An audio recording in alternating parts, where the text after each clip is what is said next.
Gagaling ko lang ng Saturn dito sa Essen, Germany, and kauwi ko lang. So, pumunta ako doon using my Farad, using my bike to go on kay Ate Ruth yan. So, I would just like to tell you or to show you what I bought from Saturn. Napabili ako ng GoPro 8 kasi naubusan na sila ng stock ng DJI Pocket 2. Yun sana yung kukunin ko, and wala rin silang stock ng Insta 360 X2N. Basta yung Insta 360 and DJI Pocket camera, action camera. So ang meron lang sila na action camera is GoPro 8. Wala rin yung GoPro 9. So since parang design yung pagpunta ko doon, yun na lang yung kinuha ko. Actually, I'm using my GoPro 2018. Hindi siya yung 123R. Basta yung GoPro lang, yung pinakamura na GoPro na lumabas ng 2018. Now, kasi yung stabilization niya hindi ganun kaganda actually. Tapos, mabilis rin siya malobat. Halos actually, lahat naman ng mabilis malobat. And yeah, ang binili ko, ito lang actually yung basket, naiwan ko yung bag sa likod. So, nilagay ko na lang siya sa basket ko. Kasi dito sa Germany, sarili mong bag or bibilhin mo yung tote or yung plastic. Pag kumuha ka doon. So, sayang naman yung 1 euro. Kaya nilagay ko na lang sa basket ko. So, this is my lock sa bike ko. Actually, yung bike ko from Decathlon, city bike lang siya. City bike siya. And, yeah, sa next na YouTube, vlog ko na lang siya. Di-discuss. Char, vlogger. Ito yung kinuha ko. Siyempre, battery charger.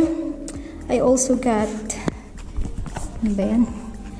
The battery itself. Extra battery. Wait lang, baba ko yung lock. And, since naiwan ko sa Pinas, yung mga ganito or sa Saudi ko ata naiwan.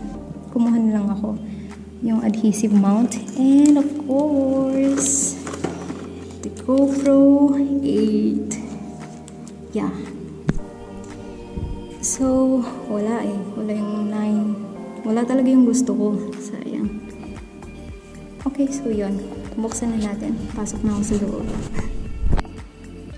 Okay, so yan. Naayos na natin. And, anong susunod natin buksan ito? Chargeable battery lang naman. Ilan ba naman ito? Isa lang naman. I need my scissors na surgical scissors. Mayo scissors. And, yeah. Isa lang talaga siya. Next time naisip pa, yun rin yung iniisip ko kanina, if at least kung GoPro rin yung makukuha ko, marami akong battery sa GoPro. Kasi yung GoPro 9 iba at yung battery niya. So, isa lang talaga siya. Battery lang talaga, literal. Ayan.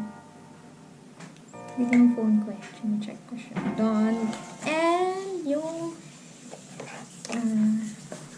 battery charger.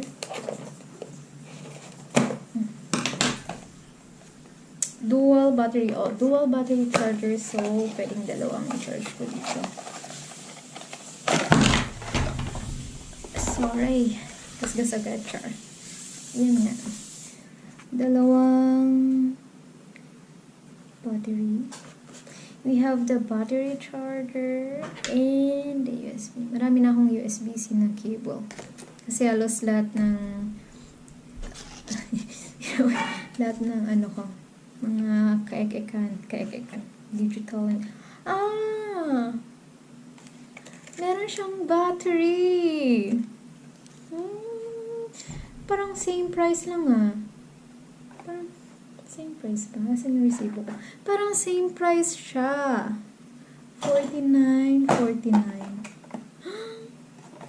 Di sana dalawang ganito na yung kinuha ko. Not sure. Same price. price siyang alam ko. Check ko yung receipt.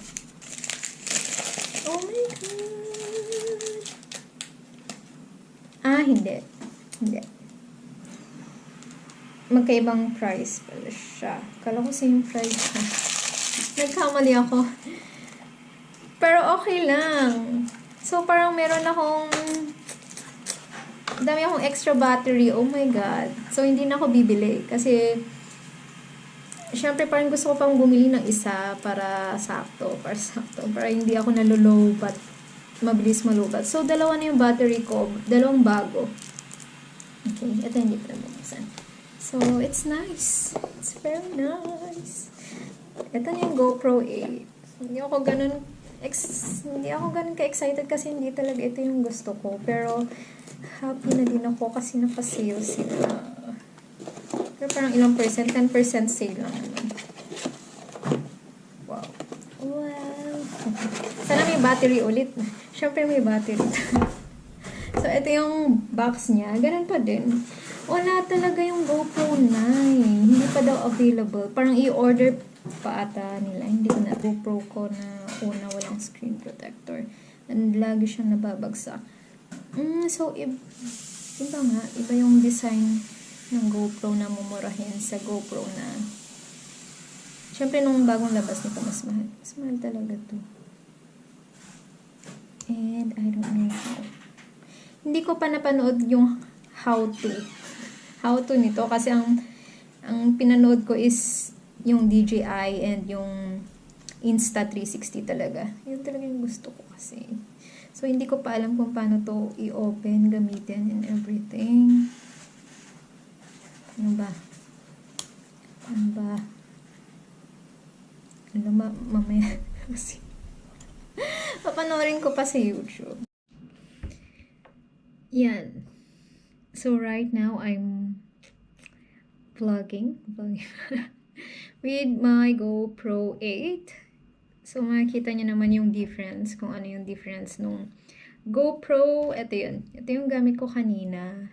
And ngayon is gamit ko yung GoPro 8. So, nanood ako sa YouTube kung paano siya buksan or i-operate. And after nito, ipapanoorin ko ulit yung pinapanood ko kanina. Kasi, ano siya 8% na lang. So, palobat na. Kailangan ko pang i-charge. Pero at least meron kayong nakikita nyo kung ano yung difference. Kasi ito, 2017? 2018. 2018 ata to. Yeah, I think that will be it for today. Nilagay ko na yung batteries dito, yung old battery ko, tapos yung battery mismo ng GoPro 8 para i-charge kasi nga lowbat na silang dalawa. And yeah, my desk. Pag-aaralan ko muna kung paano i-operate ang GoPro 8. Kasi actually yung GoPro ko hindi ko naman siya, parang ginawa ko lang siyang video cam, full camera. Kasi marami silang features. Actually, yeah, maganda naman ang GoPro.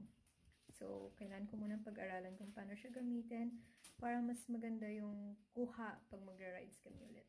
Okay, that's it. Cheers!